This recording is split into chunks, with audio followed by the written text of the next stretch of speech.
इल्म की ज्ञान, इससे क्या पहचान होती है। इल्म लदुन्नी कह दिया, अखंड की बानी यहाँ पे उतार दी, अखंड की बातें यहाँ पे उतार दी। इल्म लदुन्नी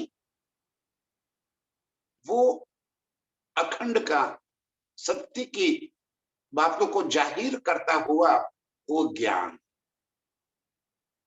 तो इससे क्या जाहिर हो रहा है? हक, सूरत, अर्श और मारिफत। एक तो हक सूरत को जाहिर कर दिया, खुदा का स्वरूप कैसा है। आज तक सारा संसार जिसे निराकार मान रहा, दुनिया में किसी को ये पहचान ही नहीं थी कि कोई परमात्मा है, कोई बनाने वाला भी है इस संसार को, ये भी पता नहीं था। इस निराकार से आगे वो अखंड अविनाशी स्वरूप है, वो कैसा है, कौन है, किसी को पता नहीं। वो बातें यहाँ पे जाहिर कर दी।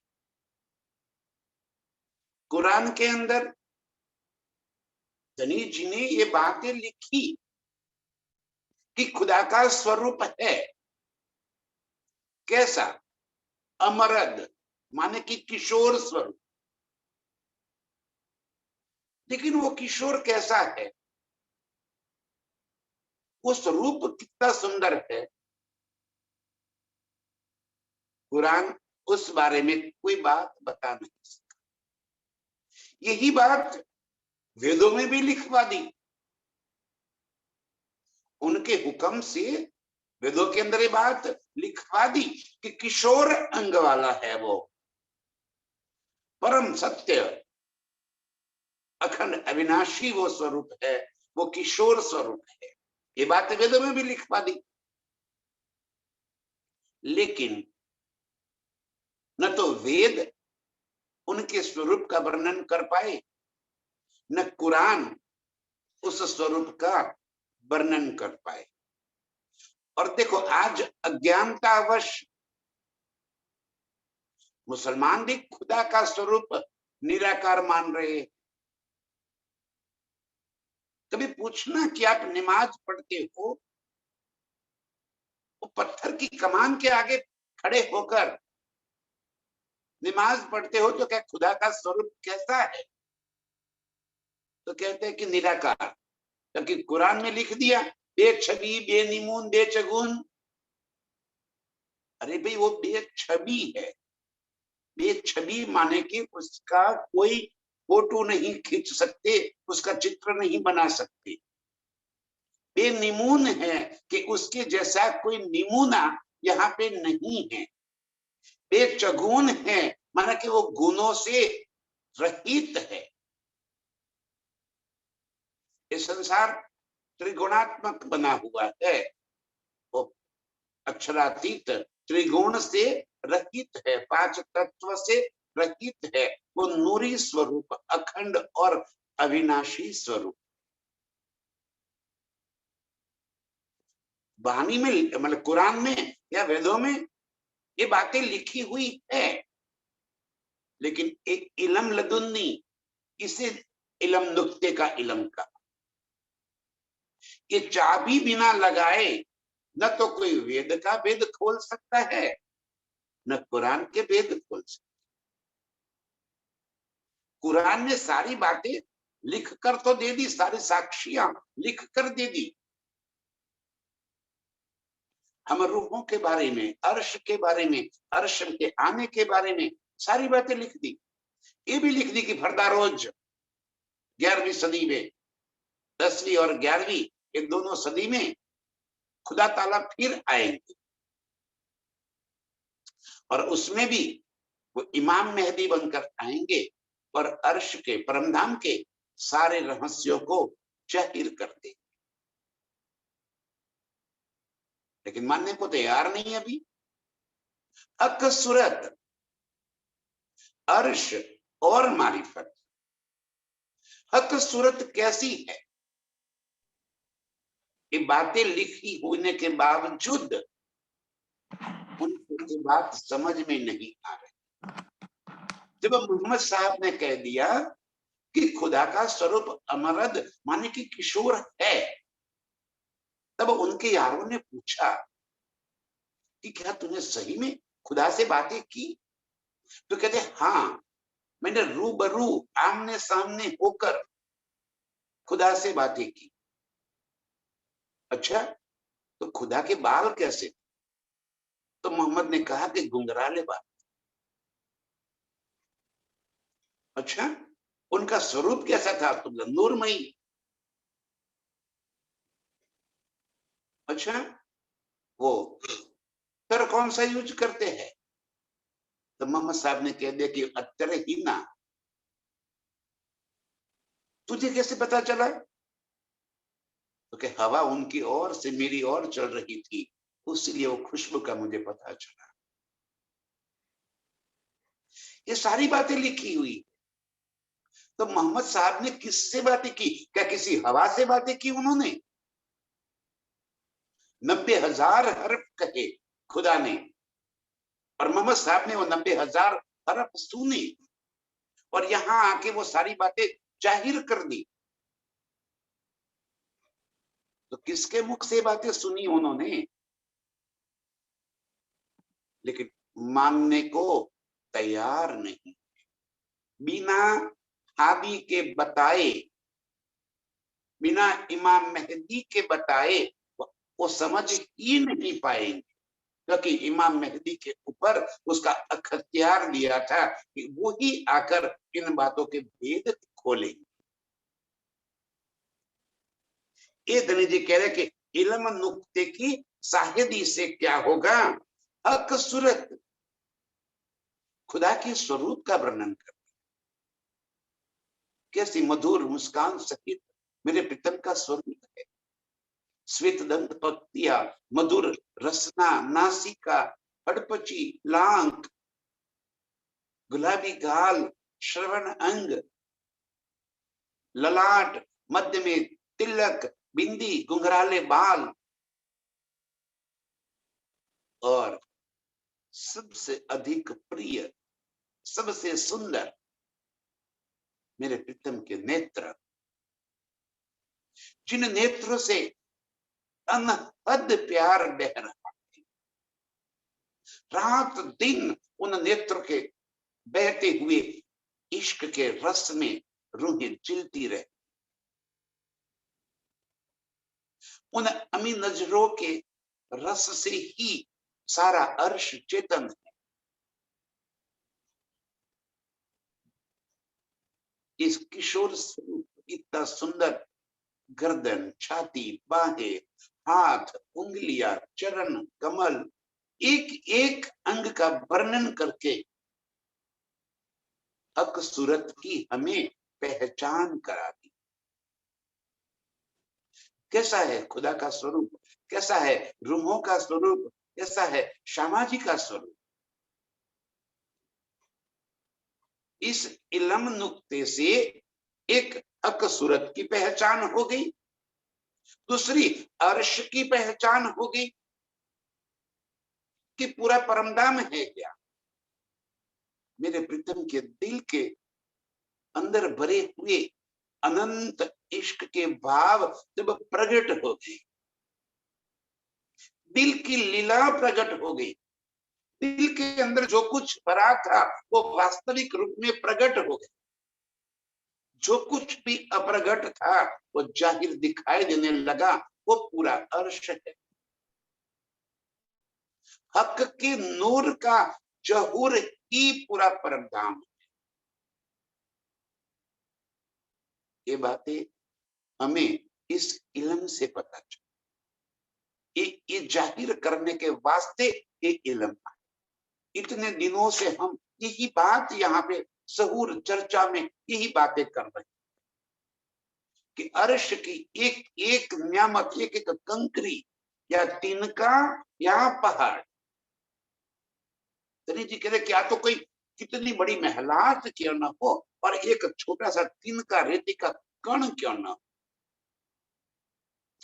सब आत्म है, राज्य का ही स्वरूप है, सब नूर ही है और नूर के सारे गुण अर्श की एक एक न्यामत में विद्यमान है। जो नूर के गुण हम रूहों के अंदर, जो नूर के गुण मेरे प्राण प्रीतम के अंदर, वही नूर के गुण अर्श की सारी न्यामतों के अंदर। चेतनता, कोमलता, नाजुकाई, नरमाई, सुगंधिता, स्वयं प्रकाशितता, अपार आकर्षितता, ऐश्वर्य, कितने कितने गुण बड़े बड़े, और सारे गुण फिर इश्क से लबालब है। अर्श की एक एक न्यामत इश्क से परिपूर्ण है, और वो इश्क रात दिन अपने प्रीतम की ओर बह रहा है, और प्रीतम का इश्क हम रूहों की ओर बह रहा है। तो अर्श की सारी नेमतें हम रूहों को रिझाने लगी, क्योंकि सारी नामतें है मेरे प्राण प्रीतम का। प्रीतम यही चाहते हैं कि मैं अपनी रूहों को और अधिक लाड़ करूं, और प्रीतम के दिल के भाव अर्श की एक एक न्यामत तक पहुंच जाते हैं, और सारी न्यामतें हम रूहों को लाड़ करने के लिए लग जाती हैं। अर्श में प्रीतम के संग कहीं भी विहार क्यों न करे, वो सारी नेमतें चेतनता से परिपूर्ण भरी हुई, लबालब इश्क से भरी हुई, हम रूहों को रिझाने को लग जाते, क्योंकि वो स्वरूप मेरे प्राण प्रीतम का ही है। चाहे वो पेड़ पौधे हो, चाहे बाग बगीचे हो, चाहे फव्वारे हो, चाहे खुबी खुशहाली हो, चाहे जवेरों की पुतलियां, चाहे हवा खुशबूदार गूंज रही हो, चाहे आसमान का नजारा क्यों ना हो, हर चीज चेतनता से भरी हुई, और हर चीज हम रूहों को रिझाने में लगी। ये अर्श है, ऐसा परम धाम, और उस अर्श की पहचान हमें करवानी। अकसूरत, अर्श और मारिफत, ये मारिफत ही तो हमें अधिक से अधिक लज्जत दे रही। क्या है मारिफत?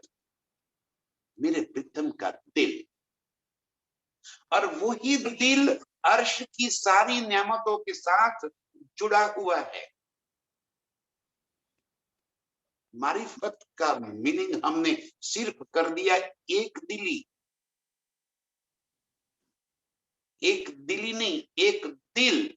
मेरे प्रीतम का ही दिल अर्श के अंदर लीला कर रहा है। हम रूहें भी उनके दिल के स्वरूप है, और पूरा अर्श उनके दिल का स्वरूप है। प्रीतम के दिल के अंदर लाड लज्जत इश्क के सिवा और कुछ भरा ही नहीं है, और वो ही लाड लज्जत वो हम रूहों के प्रति बस सदा व्यक्त करते ही रहते, और उनके यही लाड लज्जत के भाव अर्श की सारी न्यामतों में पहुंच जाती है। जैसे मारिफत के इन सुखों को याद कर, जैसे आज प्रीतम ने दिल में ले लिया कि अपनी रूहों को पश्चिम के चौगान में आज रेती रमन के लिए लेके जाना है, तो वहदत एक दिल होने की वजह से वो भाव हम रूहों के दिल के अंदर भी पहुंच गए, पश्चिम के चौगान की एक एक न्यामत के दिल में भी ये बात पहुंच गई कि आज अभी राज्य की सवारी यहीं पे आ रही, सब अलर्ट हो गए, तैयार हो गए, खुशखुशाल होकर तैयार। अब धनी हमें पूछ रहे कि रुके कहाँ चलना है। सब मिलकर एक आवाज में कह देती है कि नहीं, आज पश्चिम के चौगान चलना है। क्यों? जैसे धनी ने दिल में लिया, वो हमारे दिल में ये बात पहुंचा दी और हमने मांग लिया कि नहीं, पश्चिम के चौगान चलना है। तुरंत हम पश्चिम के चौगान में पहुंचे। जो बात याद किया, दूर नजीक न कछु अर्श में, अर्श में कोई चीज दूर है ही नहीं। जो चीज याद कर दी, जिस भी स्थान विशेष को याद कर दिए, उसी पल हम अपने आप को वहीं पा लेते। धनी की मर्जी है, चलो तुमको आसमान की सैर कराते चलते। जैसे ही प्रीतम ने दिल में लिए, सुखपाल और सुखपाल में बैठकर आसमान का नजारा देखते देखते, कभी प्रीतम ने दिल में ले लिया कि चलो आज तुमको पशु पंछी की असवारी कराते हैं, तो सुखपाल वहीं पे रह जाएंगे और पशु पंछी की असवारी करते हुए हम चलेंगे। जैसे प्रीतम ने दिल में लिया, हम उसी पल प्रीतम के संग अपने आप को पश्चिम के चौगान में पा लेते। एक पलक नहीं होती, उसी पल। इसलिए धनी ने कह दिया कि जब जो चीज याद कर ली, आप अपने आप को वहीं पे, वो नजदीक आपके भीतर आ जाए। अब रीति तैयार है असवारी के लिए, सारे सारे अर्श के पशु पंछी वहीं पे तैयार हो। कभी हम दौड़ लगाते रहती है, कभी प्रीतम आगे और हम उनको पकड़ने के लिए पीछे दौड़ रहे हैं, कभी हम एक साथ भाग रहे हैं और प्रीतम हमें पकड़ने के लिए दौड़। रीति भी इतना प्यार देती है और इतना नरम नरम नरम नरम और अधिक नरम हो जाती है कि हम घुटनों तक उसके अंदर चले जाते हैं, ताकि मेरी रूह के चरणों में कोई बात चुभ न जाए। मेरे प्रीतम का अंग का नूर ही तो है बोले मारिफत। अब खाली पश्चिम के चौगान की नहीं, अब अर्श के किसी भी स्थान की आप दिल में ले लो, ये मारिफत ही है। उसी पल हम वहीं पे पाए। कभी खुशहालियां निरत करती रहेगी और हम भी उसी निरत में शामिल होकर निरत करते करते प्रीतम को रिझा रहे हैं। और कभी प्रीतम स्वयं निरत करते हुए हम रूहों को रिझाते। आज रूहों ने मांग लिया, प्रीतम आप निरत कर लो। तमे निरत करो ने मारा ना हो जी, ए मने निरत जो वाणी गने खातरे, तमे निरत करो ने मारा ना हो जी। ये प्रीतम आप आज आज आप निरत कर लीजिए, हमें आपका निरत देखना है। तो वहीं पे संगीत की धुनें बजने लग जाती है, ठहकार होने लगता है और प्रीतम तुरंत ही नृत्य करते करते हम को रिझाते। हक सूरत, अर्श और वाहिदत प्रीतम के दिल की सारी बातें उन्होंने उजागर कर दी। ये इल्मे नुक्ते की, इलम नुक्ते की शाहिदी देख, ये क्या दे दिया हमें इलम नुक्ते में।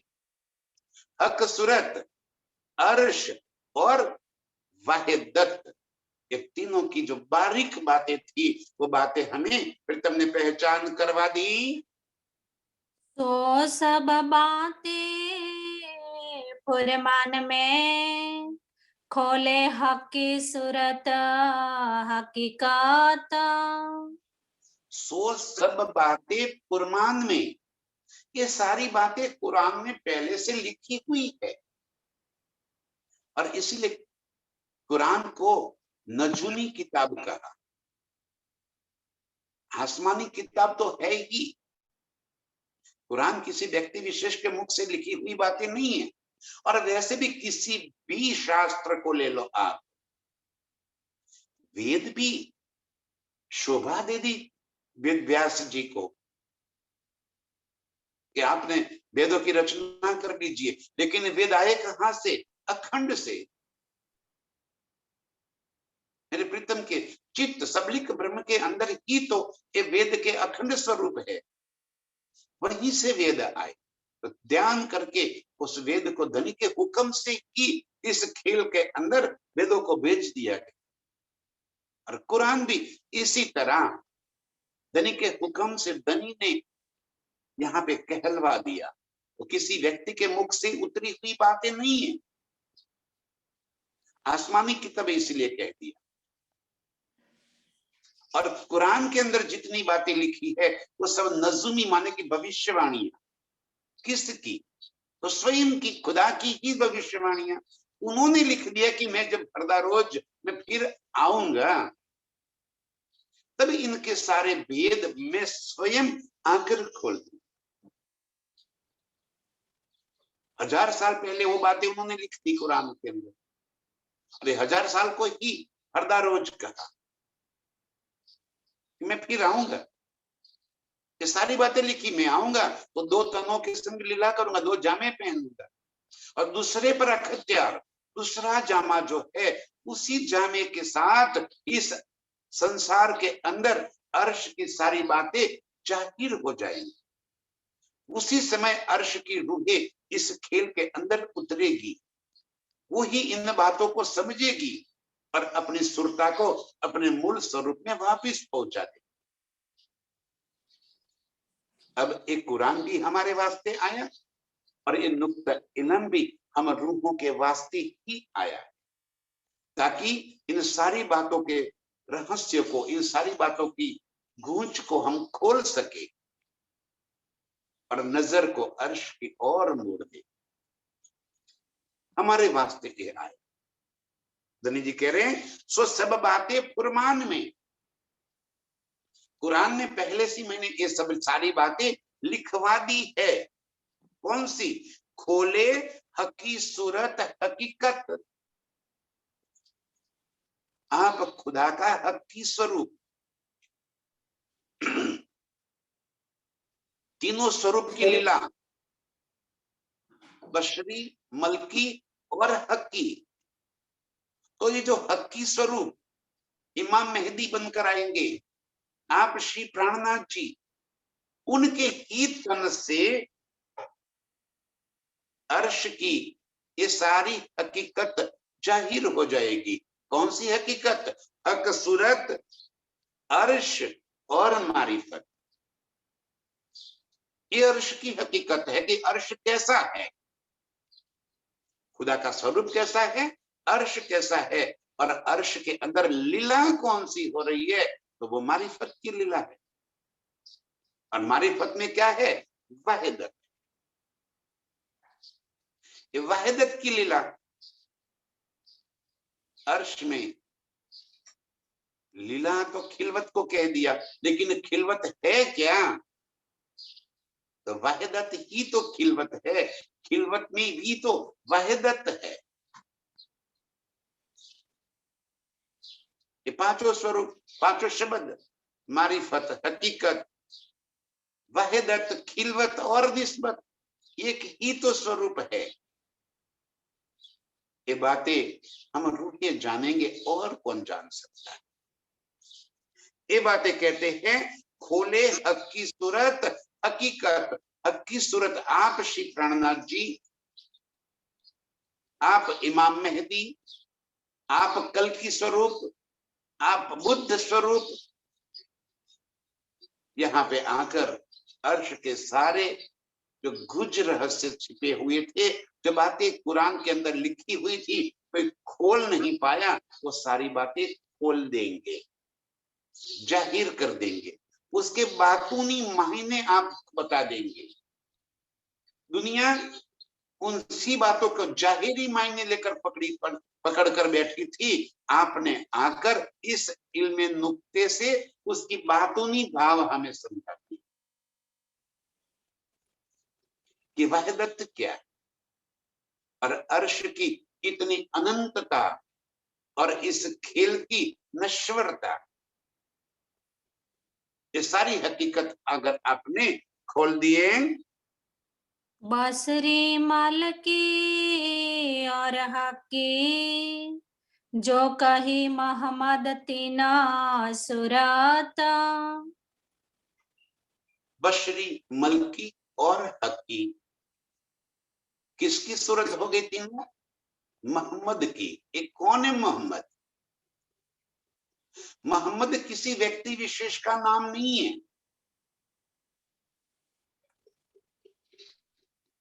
जो अरब में आया उस तन का तो नाम था मुस्तफा बेग, पंडित अब्दुल्ला बेग का बेटा। वो मोहम्मद नहीं है। जैसे महराज ठाकुर प्राणनाथ नहीं है।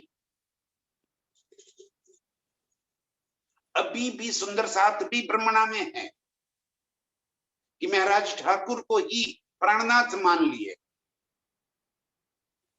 जबकि महराज ठाकुर प्राणनाथ नहीं है। उस तन में प्राणनाथ की लीला हुई। देवचंद्र जी के तन के अंदर भी प्राणनाथ की लीला हुई।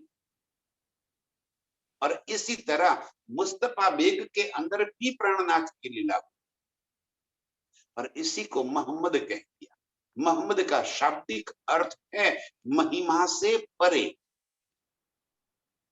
जिसकी महिमा को कोई न पा सके, जो अलौकिक महिमा है जिनकी, वो मोहम्मद है। अब न तो मुसलमान ये बात स्वीकार करने को तैयार है, न हिंदू स्वीकार करने को तैयार है। सभी अपने अपने चौके बनाकर बैठे हुए। मोहम्मद का अर्थ सिर्फ मोहम्मद रसूल से नहीं किया जाता। तीनों स्वरूप बसरी, मलकी और हकी, तीनों स्वरूप मोहम्मद के कहे। एक स्वरूप के अंदर बसर करने के वास्ते, समझने के वास्ते शरीयत की बातें जाहिर कर दी कि क्या करना है, कैसे रहना है, और सारी भविष्यवाणियां बता दी कि आगे भविष्य में क्या होने वाला, कैसे मैं फरदा रोज को फिर आऊंगा, कैसे अपनी रूहों के साथ आऊंगा, और कैसे अपनी रूहों को अर्श की सारी सत्य ज्ञान जाहिर करके वापिस उनको लेकर अर्श अजीम जाऊंगा। बशरी, मलकी और हकी, ये तीनों सूरत कही मोहम्मद की। एक को कह दिया मोहम्मद रसूल, तो संदेश लेकर आए। एक को कह दिया मोहम्मद गिरो, जो सुंदर साथ को, रूहों को लेकर आए। साल 9 से 90 मास नव हुए रसूल को, जब रूह अल्लाह मिसल गाजियो मोमिन उतरे, तब क्षमा जी के स्वरूप कह दिया इस वास्ते। और उसी तन से तारतम जागृत बुद्ध इस संसार में प्रवाहित हो गया, जाहिर हो गया। और आखिरी स्वरूप मलकी स्वरूप जिसे कहा, हक्की सूरत जिसे कहा, स्वयं खुदा ताला जिस तन के अंदर आकर पांचों शक्तियों समेत परम धाम के सारी बातों का प्रकाश कर दिया। जैसे सूर्य निकलने से अंधकार छिप जाता है, सूर्य निकलने से सारी बातें जाहिर हो जाती है, ऐसे ही ये अखंड का ज्ञान का सूरज जाहिर होने से अज्ञानता की रात्रि समाप्त हो गई, ज्ञान का सूर्योदय हो गया, सारी बातें जाहिर करवा दी। धनी जी यही फरमा रहे हैं, बसरी, मलकी और हकी, जो कही मोहम्मद तीन सूरत। हमें मोहम्मद से बू आती है। अरे ये तो मुसलमानों की बातें हो, अरे मोहम्मद कोई मुसलमानों का थोड़ी है, मोहम्मद तो सारे ब्रह्मांड का है। मालिकों का मालिक उसे मोहम्मद कहा, तो किसी व्यक्ति विशेष को मोहम्मद नहीं कहा। जैसे आज हम भी ब्रह्मणा में पड़े थे, प्राणनाथ को महराज मान लिया और उसी महराज ठाकुर के फोटो को हमने प्राणनाथ मानकर उनकी पूजा भी शुरू कर दी। क्या फर्क, क्या समझे हम? जुड़ना किससे है और जुड़ किससे रहे? वो कहे मैं तो बेछबी हूं, मेरा फोटो नहीं उतार सकते, मेरा चित्र नहीं बना सकते, तो किसका चित्र हमने रख दिया है अपने घरों में? वो फिजिकल तन, बॉडी, वो जो पैदा हुआ और मर गया, जिसके माता पिता है,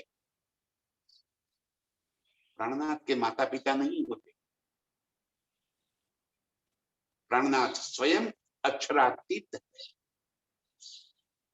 इसलिए वाणी में भी उन्होंने कह दिया कि ये बातें महराज से न कहवाए, हृदय देसी केवड़ावे श्री प्राणनाथ।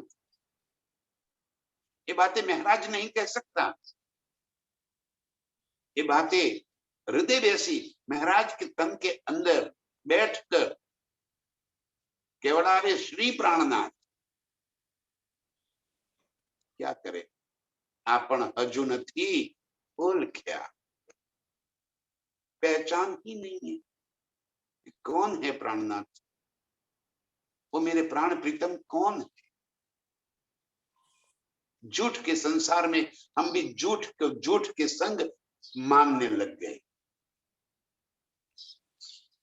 ये तीनों सूरत का बेवरा कर दिया कि ये तीनों स्वरूप में आने वाला मैं ही था। मोहम्मद के तन के अंदर भी मैं ही आया था, मुस्तफा बेग के शरीर धारण करके। देवचंद्र जी के तन के अंदर भी मैं ही था, इसीलिए उनको धनी देवचंद्र का।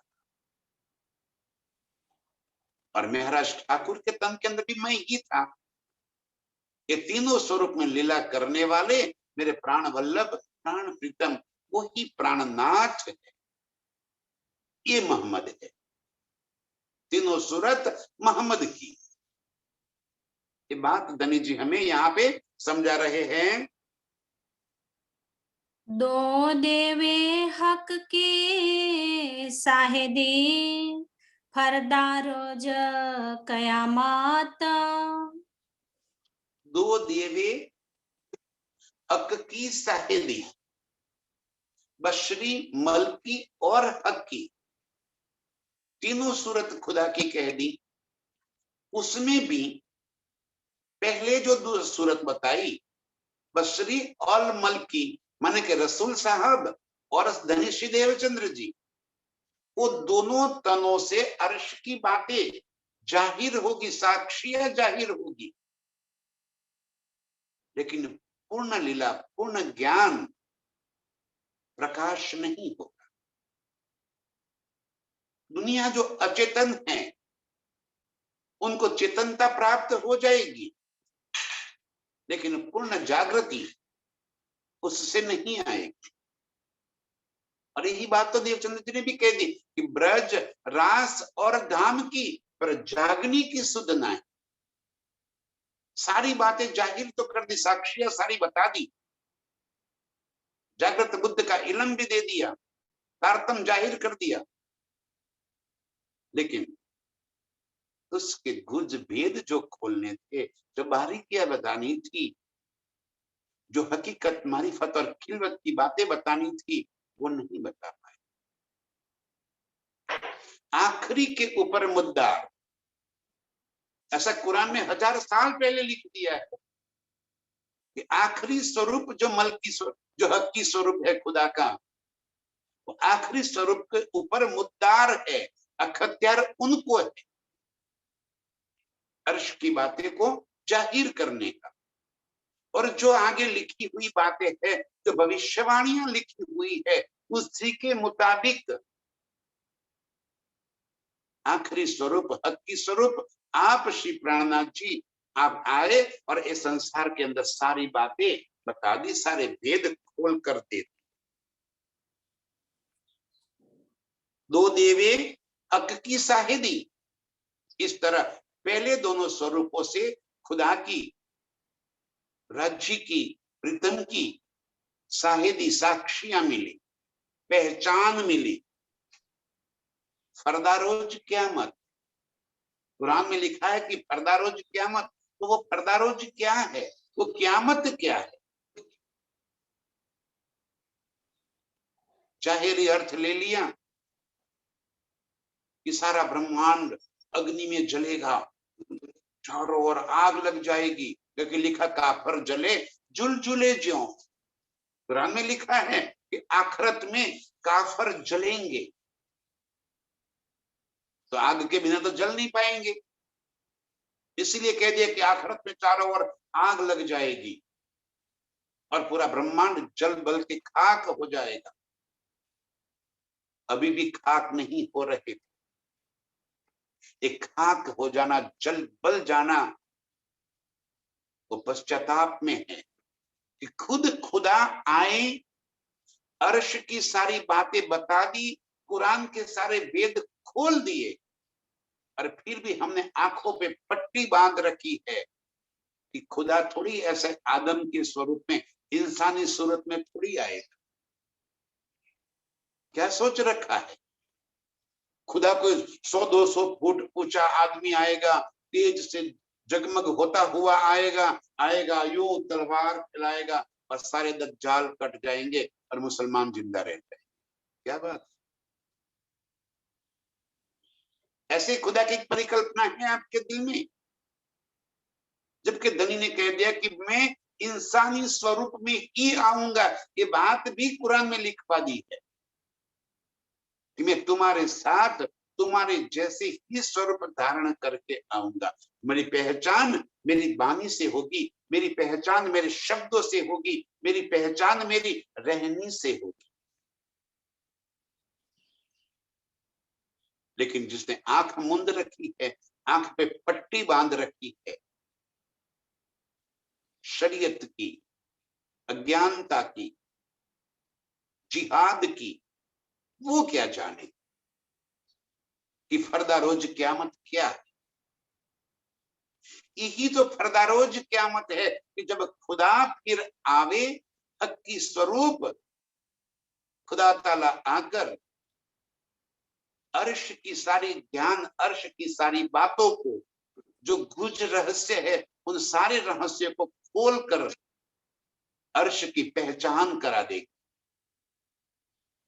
अपनी रूहे ही, जो अर्श की रूहे है, वो ही ये पहचान कर कर खुदा के साथ लग जाएगी और अपने निज स्वरूप में जागृत हो जाएंगी। ये क्यामत है। आत्म जागृति हो जाना ये क्यामत है। स्व की पहचान हो जाना ये क्यामत है। आप मुए, पीछे डूब गई दुनिया। हमारे लिए तो दुनिया ऐसे ही मर गई। जब हमारी आत्म जागृत हो गई, अर्श में परमधाम के मूल मिलावे में प्रीतम के सन्मुख जब हम खड़े होकर प्रीतम के साथ लीला में व्यस्त हो गए, हमारे लिए संसार तो उसी पल खत्म हो गया। ये क्यामत है रूहों की। फरदारोज क्यामत, ये फरदारोज की क्यामत की बातें खुदा ने आकर जाहिर कर दी। नबी नबुवत कुरान माज जा, ये दो साबित होवे इनसे। ये बातें जाहिर होने से, की सूरत आप श्री प्राणनाथ जी के इल्मे नुक्ते से, इल्मे लदुन्नी से ये जो बातें जाहिर करती, ये तारतम की बानी से ये बातें जाहिर हो गई कि नबी नबुवत और कुरान माजजा। नबी रसूल साहब ने जो बातें कही थी, वो उनकी नबुवत जाहिर हो गई कि मैं फरदारोज को आऊं। धनी की धनवट जाहिर हो गई, अपनी रूहों के वास्ते मैं इस खेल में आऊंगा। ये बात, उनके वचन उन्होंने परिपूर्ण हो गए। ये धनी की धनवट है कि हमें इल्म लदुन्नी से माला माल कर दिया।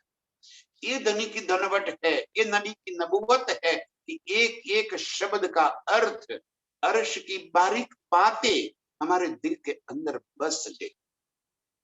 अर्श को देखने का नजरिया बदल गया। क्या बात! अर्श की चेतनता का एहसास हो रहा है। जड़ता से, स्थूलता से बाहर आकर जरा अर्श को देखो तो सही। एक नई नजर से अर्श को देखो सुंदर साहब। आज तक जो घिसी पिटी बातें हम कर रहे हैं, उससे कुछ अलग नजारा, एक चेतनता से भरे हुए अर्श को देखना है। अर्श की सारी चीजें चेतन हैं। अरे वो पेड़ पौधे, वो बड़े बड़े मोहलात झुक कर प्रीतम के चरणों में सेजदा करते हैं, प्रणाम करते हैं। उनकी चेतनता को तो समझो। अर्श के किसी भी चीज को यहाँ की चीजों के साथ तुलना करके मत देखो। हम यहाँ के जल के जैसे अर्श के जल को मान रहे हैं ना सुंदर साथी। अर्श में वो जल नहीं है, वो चेतन जल है, वो नूर है, मेरे प्रीतम का स्वरूप है, वो आत्म है, वो जल भी आत्म है। अब जब जमुना जी के अंदर जाएंगे तो जरूरी नहीं कि हम भीग जाए, और जरूरी भी ये भी नहीं है कि हम कोरे रह जाए। जो चाहे आपने, और आप क्या चाहोगे, जो प्रीतम दिल में लेंगे। देखो, फिर केंद्र में प्रीतम को रख लो। आपके दिल के अंदर कोई चाहत भी आ रही है तो वो आई कहां से? प्रीतम के दिल से। वाहिदत यही तो है। प्रीतम ने जो दिल में लीला ले ली वो हमारे दिल में आ गई। अब प्रीतम ने हमें भिगाना चाहा तो जमुना जी के अंदर हम भीग जाएंगे, मस्ती करेंगे, उस जल को उछालेंगे और वो जल ही जल हो जाएगा जो हमें। अब इसी वास्ते तो जब रूहे जल उछालती है तो वो जल इतना उछलता है कि प्रीतम को ढांक, और जब प्रीतम जल उछालते हैं तो वो जल इतना उछलता है कि वो तो स्वयं ही तो चेतन उछलता है कि हम रूहे वहां से भाग कर किनारों की ओर चलते। मस्ती है, जल क्रीड़ा का आनंद। और यदि चाहा आपने कि उसी जल के ऊपर आपको दौड़ना है तो उसी पल उस जल के ऊपर आप दौड़ सकते।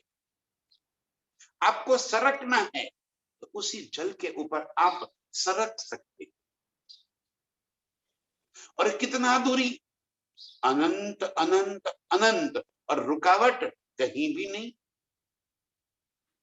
अरे बट पुल से हम सरके और सीधा केल पुल पर जाके रुक जाए, और कितने पल में? आंख के पल कारे 9 लाख कोस दूरी, एक पलक के अंदर बट पुल से केल।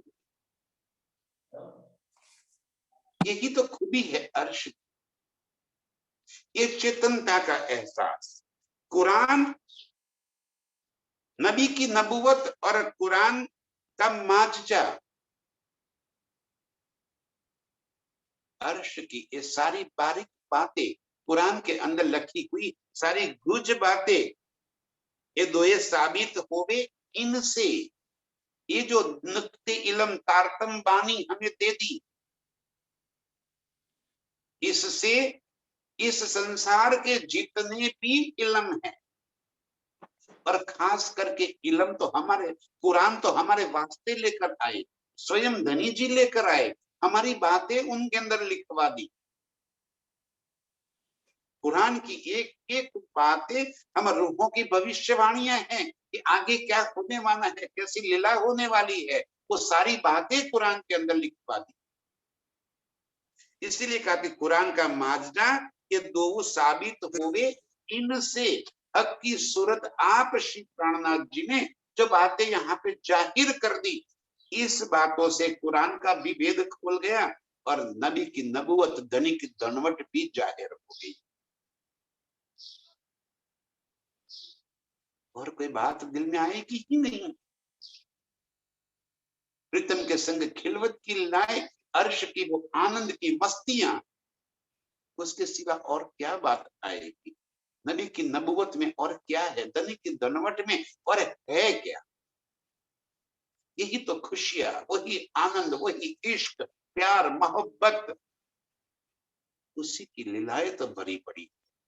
इन सारी बातों का खुलासा हक की सूरत आप श्री प्राणनाथ जी ने आकर हमें बता दिया।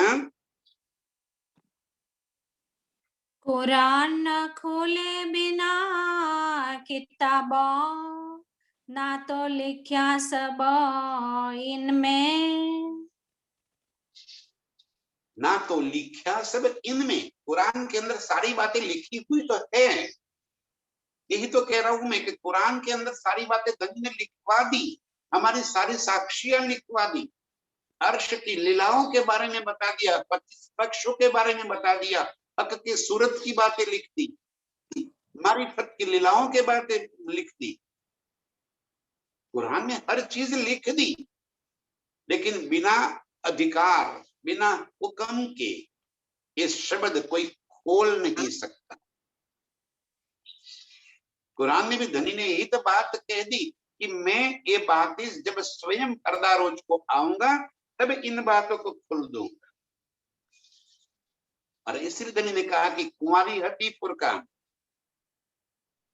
कुरान कुंवारी थी, कुंवारी का घूंघट कौन खोलेगा, उसी का प्रियतम प्राणनाथ आएगा तब वो घूंघट खोलेगा, तब दीदार होगा, तब सारे वेद खुलेंगे। इसलिए कुरान को, फुरकान को कुंवारी कह दिया। उसका पति, मतलब उसको जिसके लिए कुरान आई हुई है, वो ही तो आकर कुरान के वेद खोलेंगे।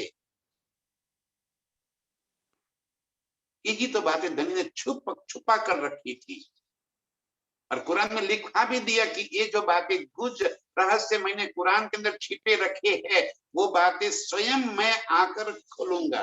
जो 30,000 हरफ मारिफत के लिखे थे, वही बात उन्होंने कह दी कि हकीकत और मारिफत की जो बातें छिपी हुई है, वो बातें मैं आऊंगा और तब मैं जाके स्वयं इन बातों को जाहिर कर दूंगा।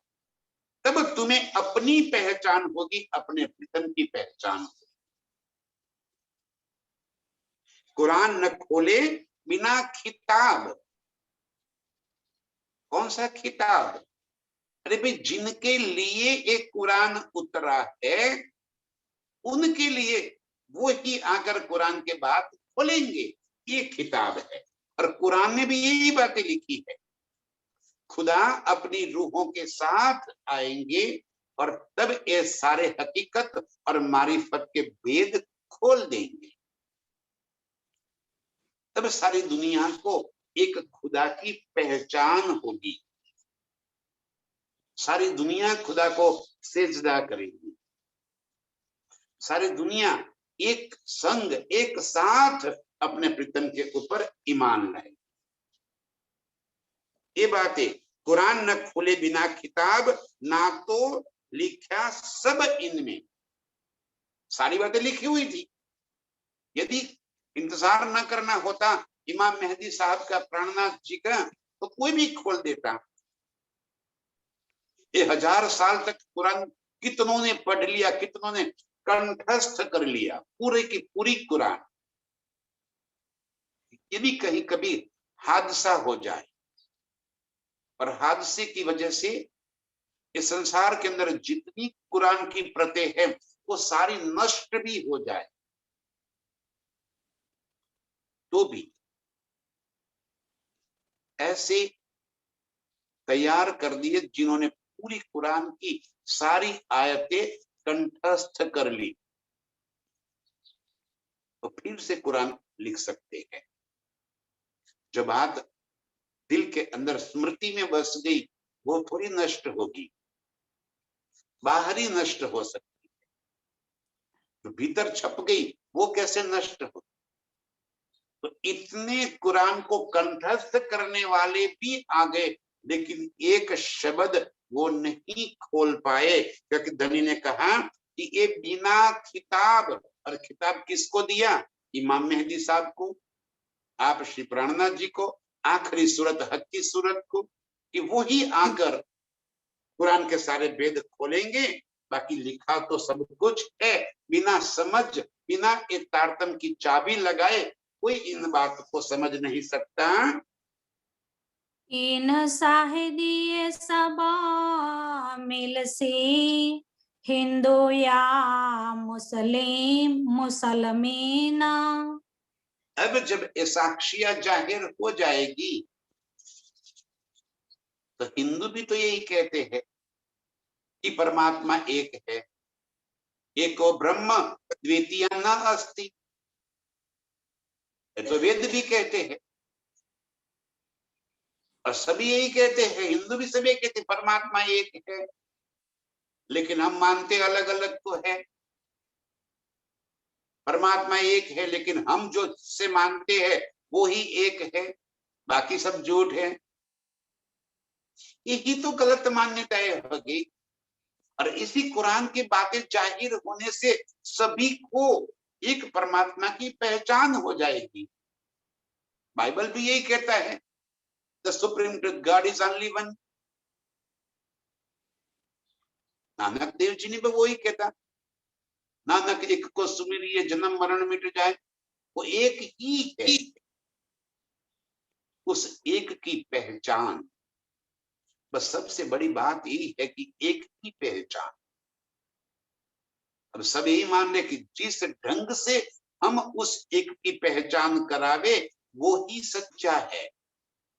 अरे एक की बात करते हुए भी उस एक को अलग अलग बांट लिया। मुझे सरकार समझाते थे कि 4 अंधे एक हाथी की पहचान करवा रहे हैं, तो जिसने पूंछ पकड़ ली वो कहने लगा कि हाथी तो रस्सी जैसा है, जिसने पैर पकड़ लिए वो कहता है कि हाथी तो थंब जैसा है, जिसने पेट के ऊपर हाथ फिरा लिया वो कहने लगा कि हाथी को दीवार के जैसा है, जिसने कानों को पकड़ लिया वो कहने लगा कि हाथी तो पंखों जैसा है।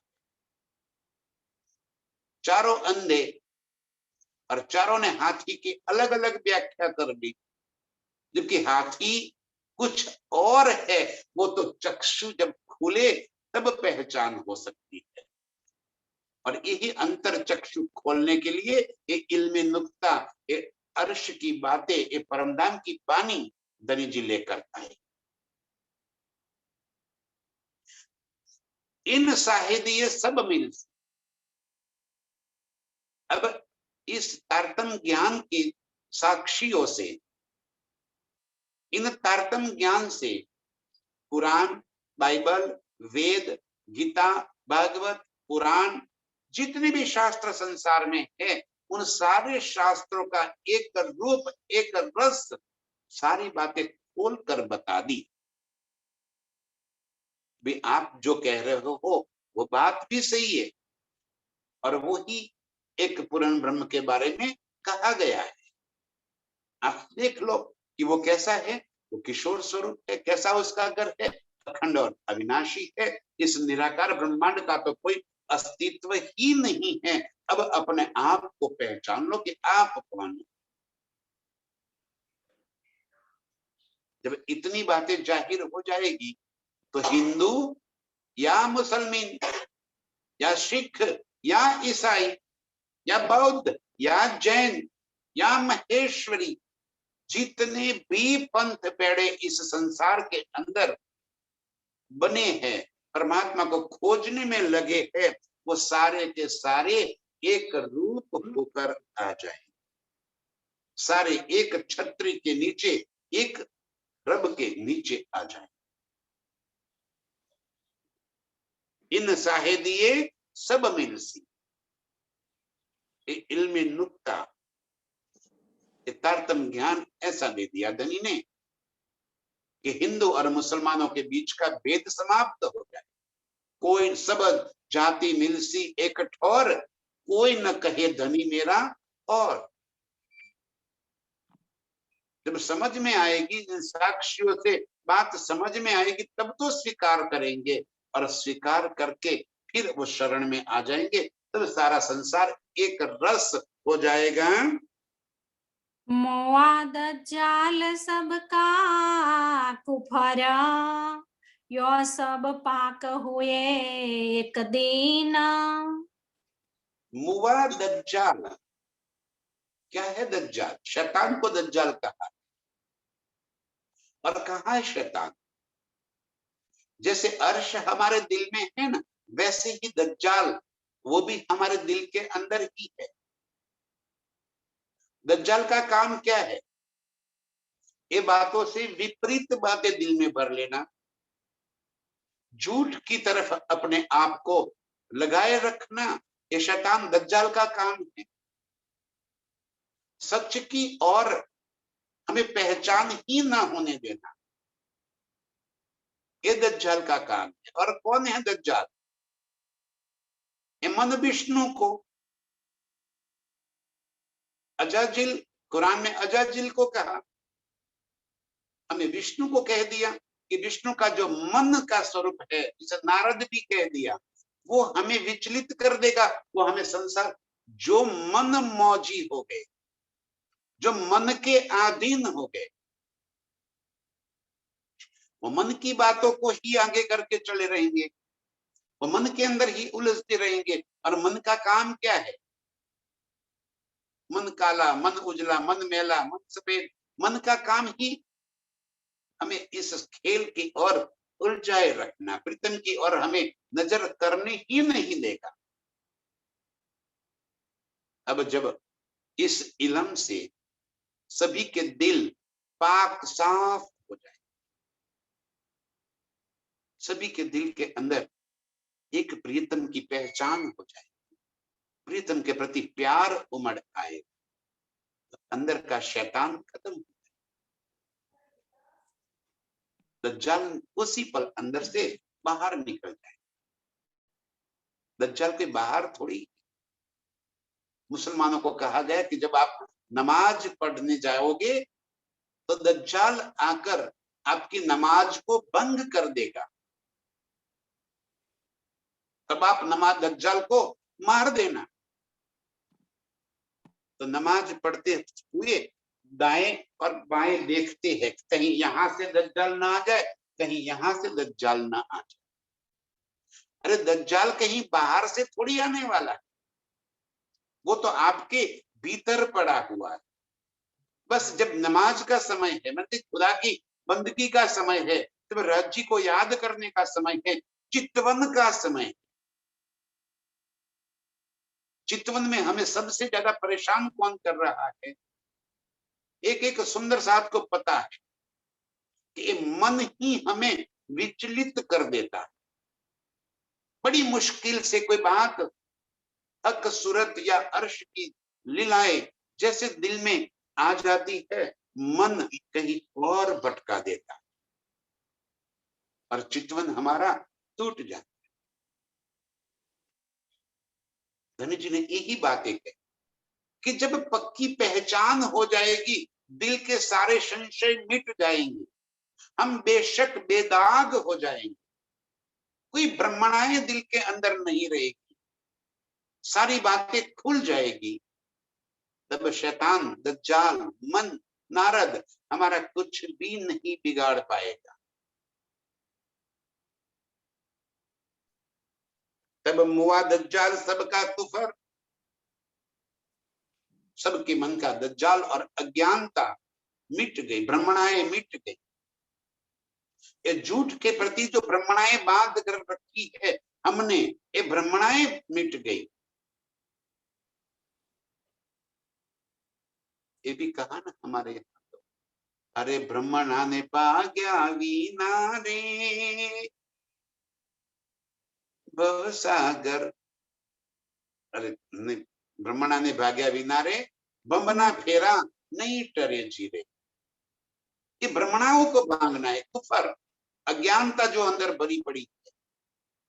ये जब हो गया सूर्य, अब अर्श का सूरज निकल आया, ज्ञान का सूरज निकल आया, ज्ञान का प्रकाश हो गया, तो अज्ञानता का कुफर खत्म, ब्रह्मणाएं सारी टूट गई। झूठ के प्रति हमारी जो ब्रह्मणाएं हैं, हम इस खेल को सच मान रहे हैं, ये ब्रह्मणाएं, इस संसार को हम सच मान रहे हैं, ये ब्रह्मणाएं हैं। जब इलम जाहिर हो गया तो सारी ब्रह्मणाएं, कुफर अज्ञानता मिट गई, दज्जाल खत्म हो गया। तो क्या होगा, यो सब पाक हुए एक दिन, सबका दिल अब पाक साफ हो गया, पवित्र हो गया, अंदर के सारी ब्रह्मणाएं खत्म हो गई, अज्ञानता नष्ट हो गई। अब सभी को एक प्रियतम प्राणनाथ की पहचान हो गई, एक पूर्ण ब्रह्म की पहचान हो गई। अब उसे खुदा कहो, चाहे वाहे गुरु कह दो, चाहे परमात्मा कह दो, प्रियतम कह दो, चाहे सुप्रम ट्रुथ कह दो, जो कुछ भी कहो, बस वो एक ही तो है। ये एक की पहचान इस तारतम ज्ञान से धनी ने हमें करवा दी, और ऐसी पक्की पहचान करवा दी कि जिसने भी इस इलम को आत्मसात कर लिया, उनका कुफर माने के ब्रह्मणाएं भी मिट गई, अज्ञानता हट गई, दिल का शैतान खत्म हो गया, और प्रियतम के साथ अपने संबंध जुड़ गए। अब वो न मिटने वाले संबंध हमारे भीतर जागृत हो गए। अब हम पल पल अपने आप को अर्श की इन फिदाओं में, अर्श के इन नजारों में हम अपने आप को पाते। वो वादिया अर्श की, वो हमारे वास्ते, वो फूल बागीचे हमारे वास्ते, अर्श की सारी नियामतों में हम अपने आप को वहीं पे पा लेते हैं। बस ऐसे ही अर्श का नजारा करने वाली, सारी ब्रह्मणाओं को तोड़कर प्रीतम के चरणों में लगने वाली सभी रूहों के चरणों में कोटि